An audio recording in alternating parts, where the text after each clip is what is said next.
इसी बिल को लेकर जो है बहुत ज़्यादा चर्चा बंगाल में शुरू हो गई, क्योंकि जो मुख्यमंत्री हैं उन्होंने ऐलान किया कि रिटायर्ड जस्टिस रंजना देसाई, जो जस्टिस रंजना देसाई हैं, उनकी रिटायर्ड जस्टिस रंजना देसाई की उसमें एक कमेटी बनाई गई है उनकी चेयरमैनशिप में, और जो इस बात को देखेगी यूसीसी की फिजिबिलिटीज को, और 1 महीने के अंदर वो रिपोर्ट देंगे। उसके बाद यूसीसी टेबल किया जाएगा, और जिस तरीके से आगे कई स्टेट्स में हुआ है उसी तरीके से बंगाल भी उस बात को फॉलो कर रहा है। कैसे देखिए, एक ही व्यक्ति की अगुवा में कमेटी बनना है, चाहे जिस स्टेट में जाए, और रंजना देसाई रंजना देसाई रंजना देसाई।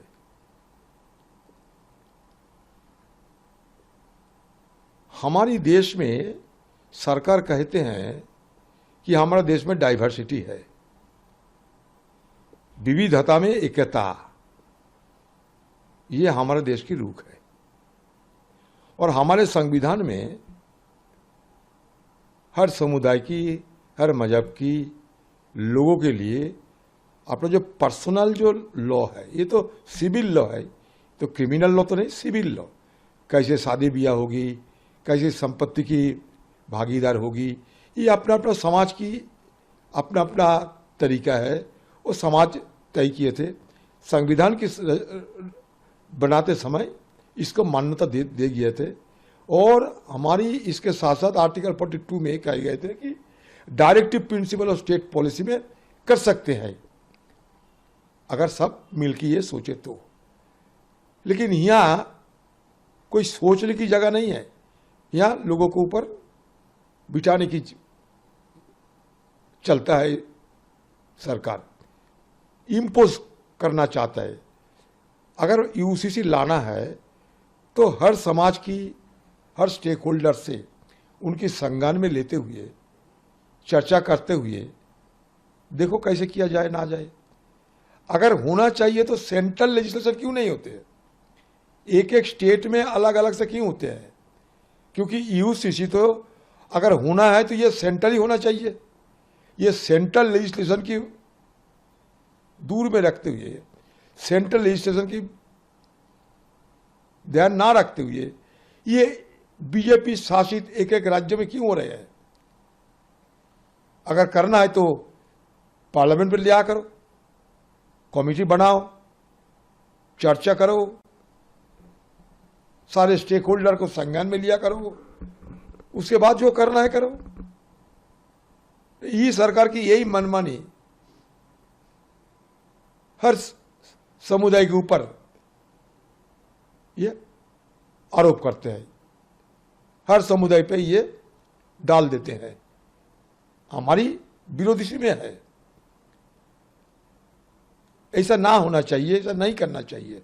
इसमें विभाजन की राजनीति की और बढ़वा देना मकसद है। ये इसी बिल को लेकर जो है बहुत ज्यादा चर्चा बंगाल में शुरू हो गई, क्योंकि जो मुख्यमंत्री हैं उन्होंने ऐलान किया कि रिटायर्ड जस्टिस रंजना देसाई, जो जस्टिस रंजना देसाई हैं, उनकी रिटायर्ड जस्टिस रंजना देसाई की उसमें एक कमेटी बनाई गई है उनकी चेयरमैनशिप में, और जो इस बात को देखेगी यूसीसी की फिजिबिलिटीज को, और 1 महीने के अंदर वो रिपोर्ट देंगे। उसके बाद यूसीसी टेबल किया जाएगा, और जिस तरीके से आगे कई स्टेट्स में हुआ है उसी तरीके से बंगाल भी उस बात को फॉलो कर रहा है। कैसे देखिए, एक ही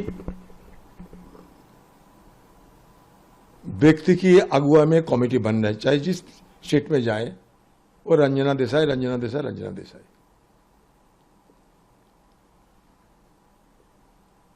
हमारी देश में सरकार कहते हैं कि हमारा देश में डाइवर्सिटी है,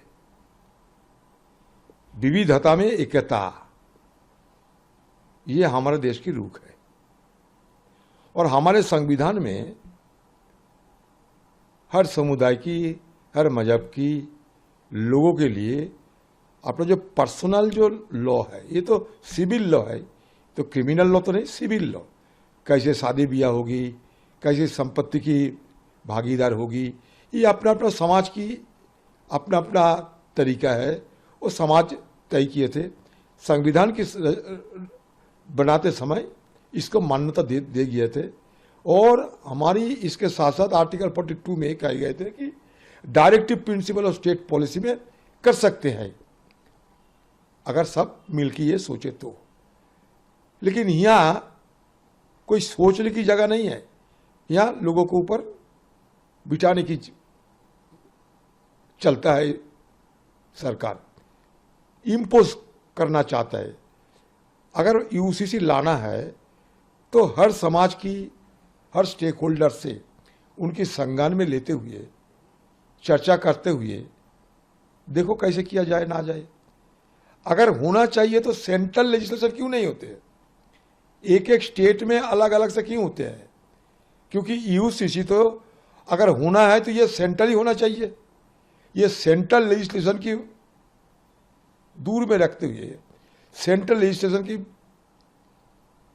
ध्यान ना रखते हुए ये बीजेपी शासित एक एक राज्य में क्यों हो रहे हैं? अगर करना है तो पार्लियामेंट में लिया करो, कमेटी बनाओ, चर्चा करो, सारे स्टेक होल्डर को संज्ञान में लिया करो, उसके बाद जो करना है करो। ये सरकार की यही मनमानी हर समुदाय के ऊपर ये आरोप करते हैं, हर समुदाय पे ये डाल देते हैं। हमारी विरोधी में है, ऐसा ना होना चाहिए, ऐसा नहीं करना चाहिए। इसमें विभाजन की राजनीति की और बढ़वा देना मकसद है। ये इसी बिल को लेकर जो है बहुत ज्यादा चर्चा बंगाल में शुरू हो गई, क्योंकि जो मुख्यमंत्री हैं उन्होंने ऐलान किया कि रिटायर्ड जस्टिस रंजना देसाई, जो जस्टिस रंजना देसाई हैं, उनकी रिटायर्ड जस्टिस रंजना देसाई की उसमें एक कमेटी बनाई गई है उनकी चेयरमैनशिप में, और जो इस बात को देखेगी यूसीसी की फिजिबिलिटीज को, और 1 महीने के अंदर वो रिपोर्ट देंगे। उसके बाद यूसीसी टेबल किया जाएगा, और जिस तरीके से आगे कई स्टेट्स में हुआ है उसी तरीके से बंगाल भी उस बात को फॉलो कर रहा है। कैसे देखिए, एक ही व्यक्ति की अगुवा में कमेटी बनना है, चाहे जिस स्टेट में जाए, और रंजना देसाई, रंजना देसाई, रंजना देसाई।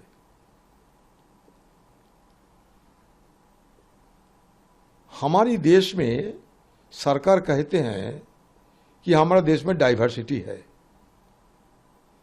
विविधता में एकता, ये हमारे देश की रूख है। और हमारे संविधान में हर समुदाय की, हर मजहब की लोगों के लिए अपना जो पर्सनल जो लॉ है, ये तो सिविल लॉ है, तो क्रिमिनल लॉ तो नहीं, सिविल लॉ। कैसे शादी ब्याह होगी, कैसे संपत्ति की भागीदार होगी, ये अपना अपना समाज की अपना अपना तरीका है, वो समाज तय किए थे। संविधान की बनाते समय इसको मान्यता दे गए थे, और हमारी इसके साथ साथ आर्टिकल 42 में कहे गए थे कि directive principle of state policy में कर सकते हैं अगर सब मिलकर ये सोचे तो।